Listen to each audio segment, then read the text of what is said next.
بسم اللہ الرحمن الرحیم۔ حدیث مبارکہ۔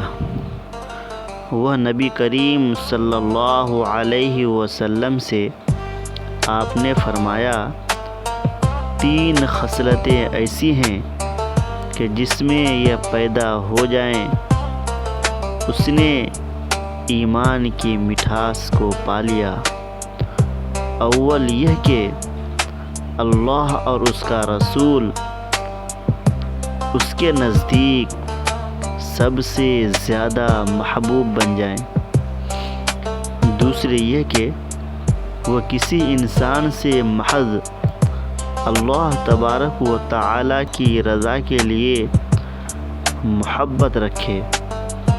تیسرے یہ کہ وہ کفر میں واپس لوٹنے کو ایسا برا جانے جیسا کہ آگ میں ڈالے جانے کو وہ برا جانتا ہے۔ یہ بخاری شریف کی روایت ہے اور یہ صحیح روایت ہے۔